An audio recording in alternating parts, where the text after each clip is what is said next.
Boolean algebra of truth table.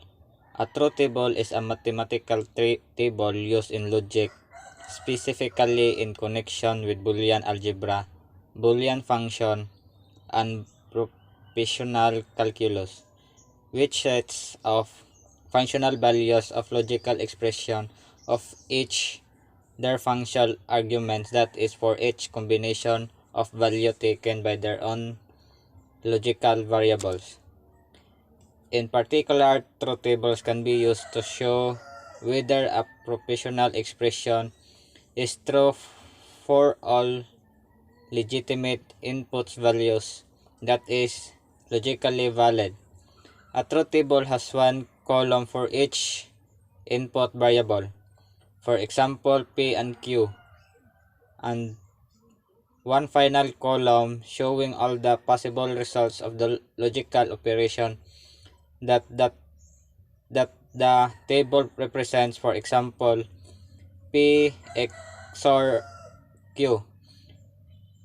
Each row of the truth table contains one possible configuration of the input variables. For instance, P equals true, Q equals false, and the result of the operation for those values. See the example below for further clarification. Ludwig Wittgenstein is generally credited with inventing and popularizing the truth table in his Tractatus Logico-Philosophicus, which was completed in 1918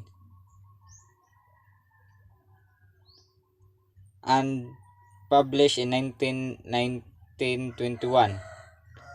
Such a system was also independently proposed in 1991 by Emil Leon Post. An even earlier iteration of the truth table has also been found in unpublished manuscripts by Charles Sanders Peirce from 1993, antedating both publication by nearly 30 years, as well as a standard Boolean expression. The input and output information of logic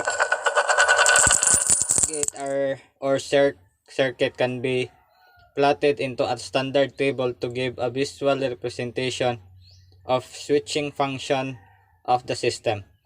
The table used to represent the Boolean expression of a logic gate function is commonly called a truth table. Logic gate truth table shows each possible input combination to the gate or circuit with the resultant output depending upon the combination of these inputs. For example, consider a single two-input logic circuit which input variables labeled as A and B. There are four possible input combinations of 2 and 2 squared of on and on.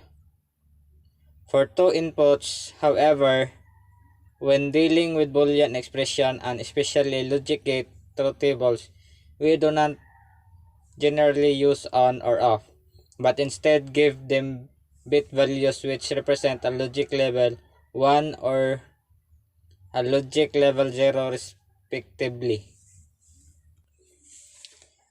Then the four possible combination of A and B for two inputs logic gate is given as input combination 1 off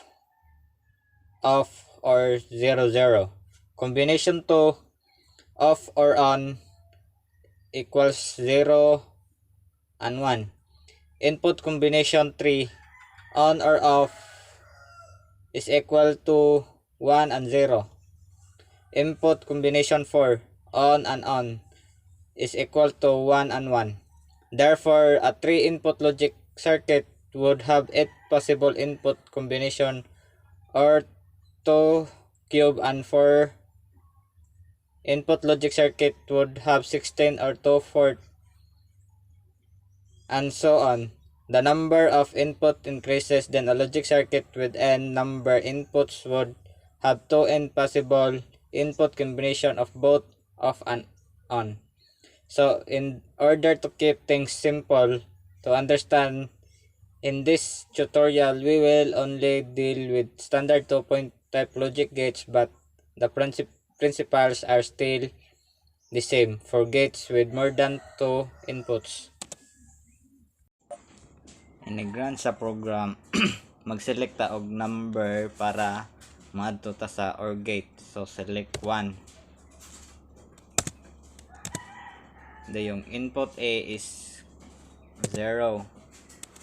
Then input B is 0. Yang output kay false, kay 0 man yang answer. Dayon sa second input niya kay 0 ug 1. So ma-positive na yang output. Simra gihapon siya sa iyang third input, 1 ug 0. So positive gihapon yang answer. Dayon sa ikaupat nga input, 1 ug 1. So positive gihapon yang answer. Then let's proceed to AND gate. So ang inputs A niya kay 0, then input B is equal to 0. Then yung output kay false, kay 0 man yung answer. Sa second input niya kay 1 ug 0. Yang output kay 0, so false gihapon ang yang output. Sa third input niya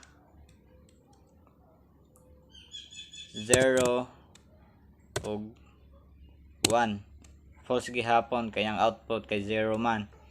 So ikaupat nga input 1 ug 1. So mao to yang output kay 1, so mahimo siyang true. So mo proceed ta sa ikatulo,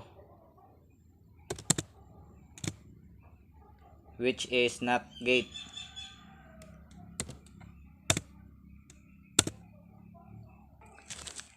Ang input A sa NOT gate kay 0. Yang output is true. Dayong lain na pong input 1, mo to yung answer kay false, kay 0 man yung output.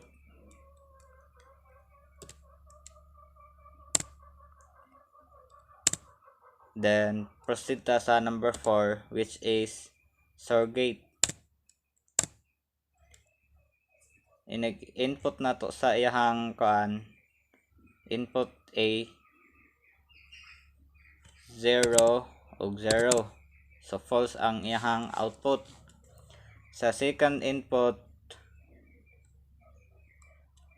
1 ug 0. So mao tong positive iyahang output, kay 1 yang answer.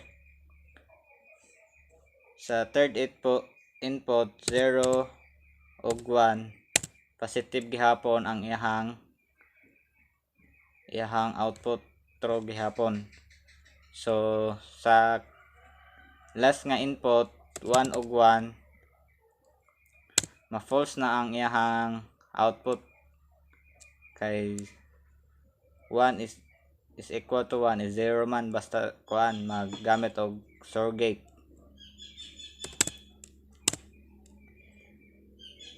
Dayong proceed ta sa ikaupat, ikalima, SOR gate, XNOR gate.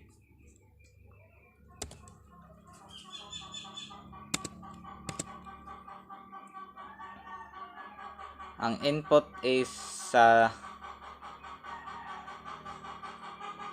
XNOR gate is 0 ug 0. Ang iyahang output kay true, kay 1 man ang iyahang output. Sa second input 1 ug 0, false na ang iyahang output. Sa third input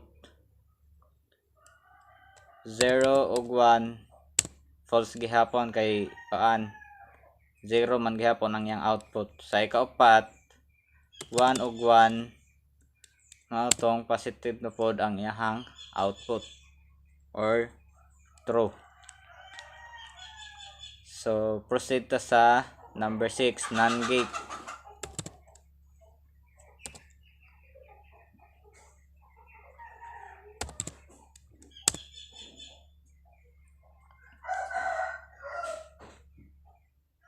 Input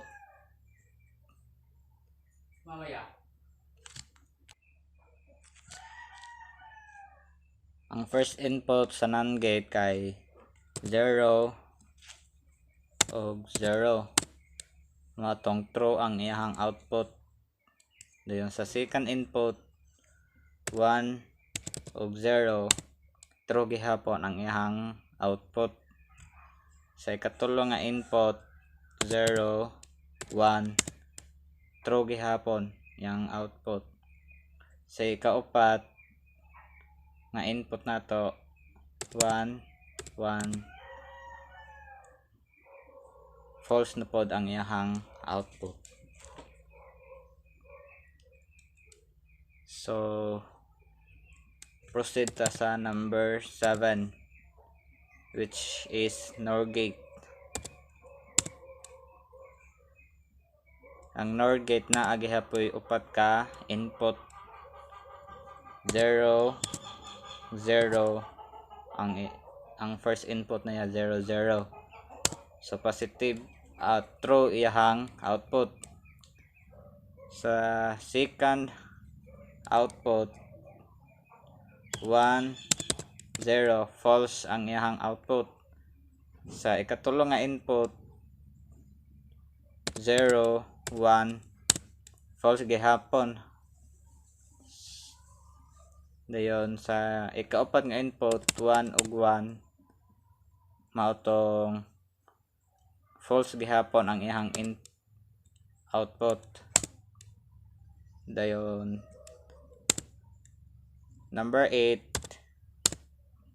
end na sa program.